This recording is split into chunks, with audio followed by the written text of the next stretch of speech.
Thank you, everyone, for joining us today to celebrate the life of my beloved brother, Earl, named after our father. He was Earl Franklin Baker II, and our family called him Frank or Frankie. I'm Lisa, Earl's older sister, and I'm honored to have the opportunity to share some of my memories of him. He was a baby brother, always in my things, my stuff, my way. I wanted a cat, but the incredible bond we shared. The pain of his death is not something that can go away with just sincere condolences or a bunch of flowers. What makes it bearable is knowing that we are gathered here today because of the wonderful memories he left us. For those, I'm eternally grateful. Frank was always a rambunctious and noisy boy. When he was about 18 months old, our mother told him to go play in the freeway. Oh boy, the look on our mother's face when the policeman brought him back after getting him off the 4-lane highway. Yeah, he did that. He helped our neighbors many times when he was young. He dumped the 55-gallon barrel of tractor parts, soaking in some kind of cleaner, helped find the eggs, knocked over stacks of hay bales searching for those eggs, and even helped harvest the wheat in May. It was still green. The combine survived a 5-year-old driving it. When he was in kindergarten, our school had a Halloween carnival.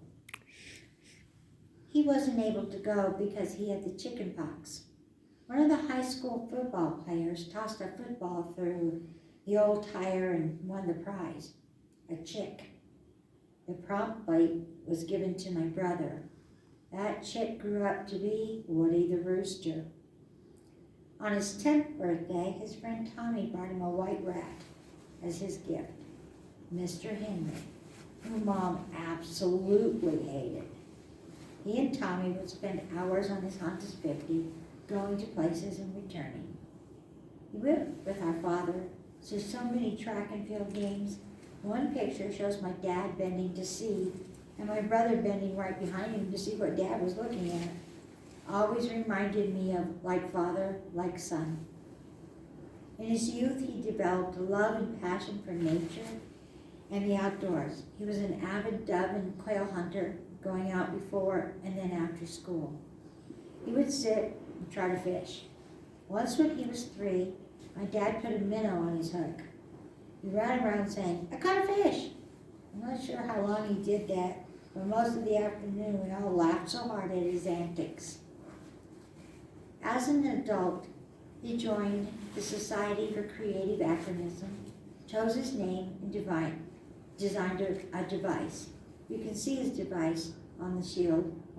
He was given an award of arms, therefore he became Lord Franklin Featherstone.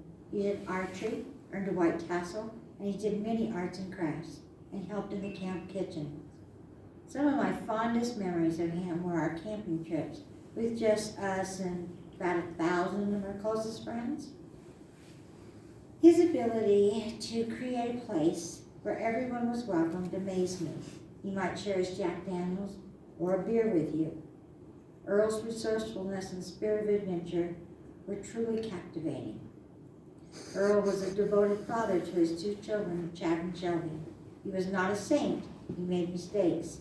Yet underneath that, he loved his children deeply. He made his life full and rich. Trips to McDonald's and the playroom with ice cream, he would tell me how hard it was to get them out of there. Sitting and watching TV with them, he said, were some of his happiest and fondest moments. He had 3 grandchildren, and his time through them were filled with making memories. I remember the time with his oldest granddaughter, McKenna Rose. They went to Wendy's and had a large chili. That was one huge mistake. We laughed then, and I'm still amused. I can hear the echoes of, "It's poop! Poop!" The 2 younger ones, Savannah Ray and Levi Franklin, would visit with him, and they would color together, and they would talk of things only Grandpa and they were to know. 'Tis a secret, I was told. It will remain a secret. He was an incredible friend to many, and I'm happy he had so many throughout his life. I'm not sure how many beers he raised and drank with all of them over the years. I hope we find comfort in the beautiful memories that he's left behind, the memories that will ever be etched in our hearts. Frankie, the stars are now your companion, lighting the path to God's eternal peace. Goodbye, baby brother.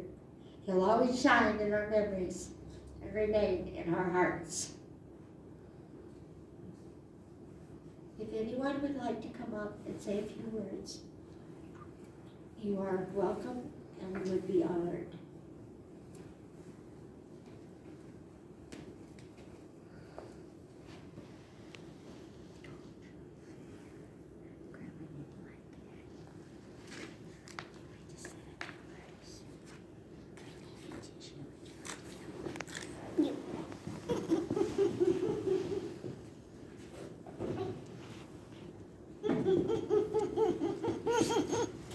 Thank you.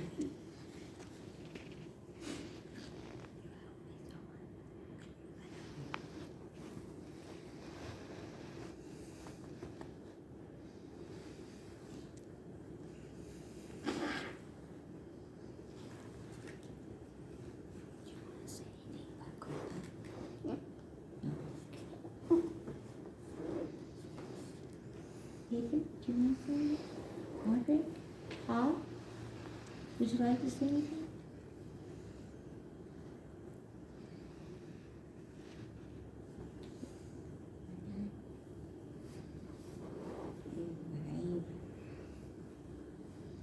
Savannah, do you want to come up and say anything about Grandpa? You want to say anything? No? Good. Miss Faye?